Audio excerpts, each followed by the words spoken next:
नमस्कार बच्चों, व्याकरण जगत में आप सभी का स्वागत है। प्यारे बच्चों, देखिए हमारा रीडर का पाठ 13 चल रहा है। पाठ 13 का नाम है बांसुरी का जादू। इस पाठ को हम अच्छी तरह से रीड भी कर चुके हैं। इसके कठिन शब्द, शब्दार्थ और सभी प्रकार के प्रश्न उत्तर भी हम कर चुके हैं। इसके हम लिखित प्रश्न भी कर चुके हैं, इसके हम मौखिक प्रश्न भी कर चुके हैं और मूल्यप्रक प्रश्न हम आज डिस्कस करेंगे। और आज पाठ 13 का हम अभ्यास करेंगे, ठीक है। तो आइए शुरू करते हैं पाठ 13 का अभ्यास। देखिए बच्चों, पेज नंबर 86 खोलेंगे सभी बच्चे और आपने इस अभ्यास को अपनी पुस्तक में, बुक में भरना भी है, ठीक है। आई 86 पर देखिए, पहला क्वेश्चन है। देखो, नीचे पाठ के अनुसार दिए गए प्रश्नों में से सही उत्तर चुनिए। पाठ के अनुसार दिए गए प्रश्नों में से सही उत्तर चुनिए। तो बच्चों, ये हमारे 5 प्रश्न हैं। इन पांचों के 3-3 उत्तर हैं, जिसमें से 2-2 उत्तर तो गलत हैं और एक उत्तर इसका सही है। तो आपने अच्छी तरह सोच समझ कर सही उत्तर को चुनना है और उसी के ऊपर सही का निशान लगाना है। अब देखिए पहला प्रश्न, देखिए पहला प्रश्न है, मनुबा ने क्या फेंका था। पाठ में पढ़ा था ना, क्या फेंका था मनुबा ने? टोपी। मनुबा ने टोपी फेंकी थी। घड़ी दिया इसमें और दोनों दिया है, तो उसने टोपी फेंकी थी, घड़ी नहीं फेंकी थी, ठीक है। अगला प्रश्न है, व्यक्ति किस पर सवार था। व्यक्ति किस पर सवार था? ऊंट पर सवार था, घोड़े पर सवार था या गधे पर सवार था? किस पर सवार था बताइए? घोड़े पर। शाबाश। अगला प्रश्न है, घुड़सवार ने मनुबा को क्या दिया। घुड़सवार ने क्या दिया था मनुबा को, बताइए? भेड़ें दी थी या गिटार दिया था या सितार दिया था या बांसुरी दी थी? क्या दिया था बताइए सोचकर? बांसुरी। क्या दिया था? बांसुरी। प्रश्न 4 हमारा, मनुबा के पास कौन से जानवर थे? कौन से जानवर थे? क्या ले जाता था जंगल में चराने के लिए मनुबा? भेड़ें थी, बकरियां थी या गाय थी? क्या थी बच्चों? भेड़ें। Very good. अब प्रश्न 5 है, मनुबा कौन था? मनुबा जंगल में भेड़ें चराने के लिए ले जाता था और जो पशुओं को चराता है, पशुओं को चराने वाले को क्या कहा जाता है? चरवाहा कहा जाता है ना। तो देखिए मनुबा कौन था? गडरिया था, ग्वाला था या चरवाहा था? कौन था? चरवाहा। शाबाश। अब पेज नंबर 88 देखिए, ये है पेज हमारा 88। देखिए बच्चों, ये पहला क्वेश्चन है, भाषा की बात के नीचे देखिए, निम्नलिखित कारक चिन्हों का प्रयोग करते हुए वाक्य बनाइए। तो देखिए बच्चों, आप कारक जानते हैं? कारक क्या होते हैं? से, में, को, का, ये सब हमारे कारक है। क्या है? ये हमारे कारक हैं। तो पहले मैं कारक बताऊंगी थोड़ा सा। कारक किसे कहते हैं अभी आप पूरा नहीं समझ पाओगे, जब बड़ी क्लास में हो जाओगे तब कारक समझाया जाता है, लेकिन थोड़ा सा समझेंगे फिर हम इस प्रश्न को हल करेंगे। देखिए, संज्ञा या सर्वनाम के जिस रूप से उसका संबंध वाक्य के अन्य पदों के साथ, अन्य शब्दों के साथ, विशेष रूप से क्रिया के साथ जाना जाए, उसे कारक कहते हैं। जैसे बच्चा छत पर है। बच्चा छत पर है। कहाँ पर है बच्चा? छत पर, ठीक है ना। तो ये पर इसमें कारक है। संज्ञा या सर्वनाम के रूप से, अब बच्चे का और छत का क्या है संबंध ना, बच्चा छत पर है, तो ये कारक है। मोहन पेड़ से गिर गया। मोहन का और पेड़ का संबंध है। मोहन कहाँ से गिर गया? पेड़ से, ठीक है ना। तो से क्या इसमें कारक है। रावण ने राम को मारा था। किसको मारा? रावण ने, राम ने रावण को। तो मारने वाले राम थे ना रावण को, तो दोनों का आपस में क्या हुआ? संबंध हुआ, ठीक है। तो इसमें जो को कारक है। मेरे सिर में दर्द है। मेरा और सिर का संबंध है। मेरे सिर में दर्द है। कहाँ दर्द है? सिर में। तो मैं क्या इसमें कारक है। मेरे में से तो पता चला दोनों का संबंध। भिखारी को भिखारी के लिए भोजन लाओ, किसके लिए लाओ? भिखारी के लिए, ठीक है ना, भिखारी के लिए भोजन लाओ। तो भोजन का और भिखारी का क्या हुआ संबंध हुआ, और किससे पता चला? के लिए से। तो इसमें छत पर है पर, मोन पेड़ से गिर गया से, राम ने रावण को मारा को, मेरे सिर में दर्द है में, भिखारी के लिए भोजन लाओ के लिए। तो ये सभी जो है क्या है? ये कारक है। इनको हम कारक, कारकों के चिन्ह, इनको कारक भी कहते हैं, कारकों के चिन्ह भी कहते हैं, परसर्ग भी कहते हैं।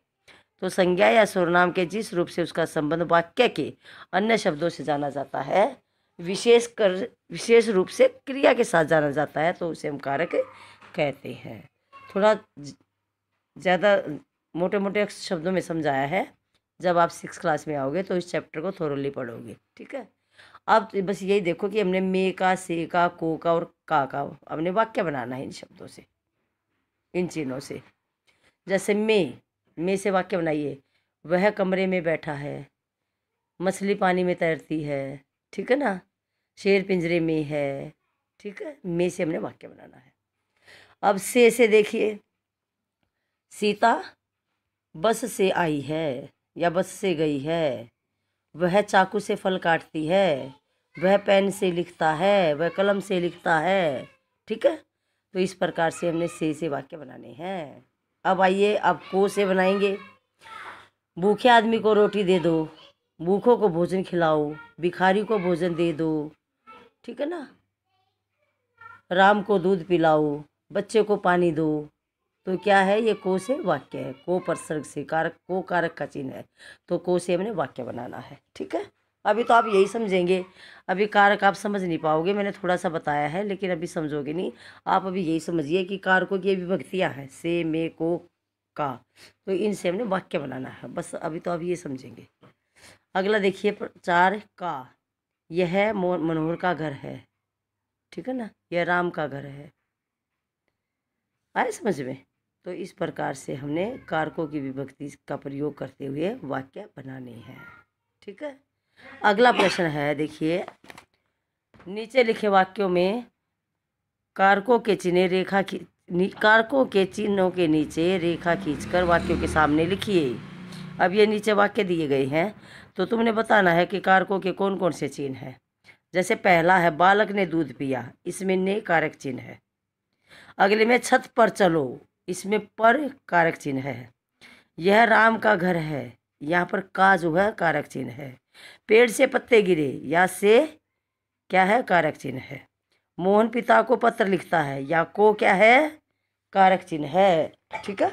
इसको मैंने अंडरलाइन नहीं किया, सामने लिख दिया गलती से, कोई बात नहीं, आप अंडरलाइन कर लेना बुक में। अगला है, दवात में स्याही है, या में जो कारक चिन्ह है, ठीक है। और इनको सामने भी लिखना है, पहले में पर है, दूसरे में का है, तीसरे में से है, चौथे में को है, पांचवे में है, ठीक है बच्चों। अब अगला प्रश्न है, देखिए, आ की मात्रा जोड़कर शब्द बनाइए। अब ये आ की मात्रा, देख जमा आ, ये डंडा जो है ये आ की मात्रा है, तो इनसे आपने शब्द बनाना है। देख जमा आ देखा, खेल जमा आ खेला, मेल जमा आ मेला, जेल जमा आ झेला, ठीक है भाई। अब देखिए अगला प्रश्न है, इसके नीचे लिखे शब्दों के विलोम शब्द लिखिए। जो ये शब्द हो ना, बहुत कम, बहुत, प्रश्न, उत्तर, अक्लमंद, छोटी, गिरना, इनसे के हमने उल्टे लिखने हैं। विलोम शब्द उल्टे, विपरीत शब्द, इनसे उल्टे। जैसे बहुत का उल्टा कम हो जाएगा, प्रश्न का उल्टा अप्रश्न का अर्थ होता है खुश, अप्रश्न खुश, ना खुश, ठीक है। उत्तर के 2 हो जाएंगे, उत्तर का प्रश्न भी हो जाएगा, और दिशा से करेंगे तो इसका दक्षिण भी हो जाएगा, तो उत्तर के प्रश्न भी हो सकता है, उत्तर का और दक्षिण भी, दोनों ही सही हैं। अगला अक्लमंद बुद्धिमान होता है, तो उसका उल्टा क्या होगा? मूर्ख हो जाएगा ना, अक्लमंद का मूर्ख, छोटी का बड़ी, गिरना, उठना। तो बच्चों ये हमारे विलोम शब्द, ठीक है। अब अगला प्रश्न है, देखिए, मोर अत्यंत सुंदर होता है और वह हमारा राष्ट्रीय पक्षी है। मोर का सुंदर चित्र चिपकाकर उस पर एक छोटा सा अनुच्छेद लिखिए। तो बच्चों देखिए, मोर तो आप लोगों ने भी देखा होगा, कहाँ देखा मोर? आजकल तो, पहले तो मोर घरों की छतों पर भी आ जाते थे, लेकिन आजकल तो मोर दिखाई नहीं देते। कभी कभी खेतों में जाते हैं। जो बच्चा खेत में गया होगा उसने तो शायद मोर को देखा ही होगा। तो आजकल खेतों में भी बहुत कम दिखाई देते हैं। आजकल मोरों की संख्या ही कम होती जा रही है। ठीक है ना। तो देखिए बच्चों, मोर बहुत ही सुंदर पक्षी होता है, बहुत सुंदर लगता है मोर। और मोर, उसके पंख जो रंग बिरंगे होते हैं। उसके सिर पर कलगी होती है जो मुकुट जैसी दिखाई देती है। ठीक है ना। मोर के सिर पर कलगी होती है जो मुकुट जैसी नजर आती है। और मोर के पंखों पर रुपए पैसे से बने होते हैं। ठीक है। और जब वर्षा होती है, बादल गरजते, तो मोर बहुत खुश होता है।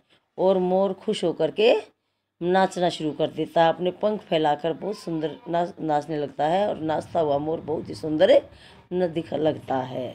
ठीक है। और मोर हमारे लाभदायक भी है। हम कैसे, हमारे खेतों में कीड़े मकोड़े खा करके मोर जो है हमारी फसल को खराब होने से बचाता है। और यह हमारा राष्ट्रीय पक्षी है। तो सभी बच्चे मोर का सुंदर सा चित्र बनाएंगे अपनी कॉपी में, और मोर के बारे में एक अनुच्छेद भी लिखेंगे। अभी मैंने बताया ना मोर कैसा पक्षी है। मोर बहुत सुंदर पक्षी है। मोर के पंख रंग बिरंगे होते हैं। इसके पैरों पर पैसे छपे हो, मतलब इसके पंखों पर ऐसे लगता है जैसे पैसे बने हुए हैं। ठीक है। मोर के माथे पर, सिर पर कलगी होती है जो मुकुट जैसी दिखाई देती है। जब बादल गरजते हैं तो मोर बहुत खुश हो जाता है। और मोर बादलों को गरजता देख करके अपने पंख फैलाकर नाचता है।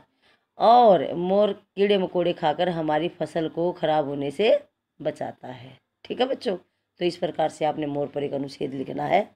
अगला प्रश्न है पक्षियों को, ये हमारा होस्ट क्वेश्चन है, ये आपने अपनी कॉपी में लिखना है। पक्षियों को पिंजरे में बंद करना चाहिए या नहीं, इस पर अपने अध्यापक अध्यापिका से कक्षा में चर्चा कीजिए। तो देखिए बच्चों, पक्षियों को हमें रखना चाहिए पिंजरे में? नहीं, बिल्कुल भी नहीं रखना चाहिए। हमें कोई बंधन में रखेगा, हमें कोई कैद करके रखेगा, क्या हम खुश होंगे बंधन में रह करके? नहीं होंगे बिल्कुल भी। देखिए बच्चों, पक्षियों को पिंजरे में बंद नहीं करना चाहिए, क्योंकि पक्षी खुले आकाश में उड़ने वाले हैं। वो खुले आकाश में उड़ना चाहते हैं। जिस तरह हम आज़ाद रहते हैं, उसी प्रकार पक्षी भी आज़ाद रहना चाहते हैं। जब हमारा देश अंग्रेज़ों को गुलाम था, हम अंग्रेज़ों की दास्ता थी हमारे देश में, तो हम कितने परेशान थे ना। हम गुलामी का जीवन जी रहे थे, अपनी मनमानी से कुछ भी नहीं कर सकते थे। अंग्रेज़ों के जो अंग्रेज़ कहते थे वही काम हम करते थे। ठीक है। तो इसी प्रकार पक्षी भी मनुष्य की तरह तो देखिए बच्चों, इस प्रकार से हमें पक्षियों को पिंजरे में बंद नहीं करना चाहिए। ठीक है। अब अगला प्रश्न है, देखिए नीचे दिए गए चित्र को देखकर 5 पंक्तियां लिखिए। ये चित्र दिखाई दे रहा है ना आपको?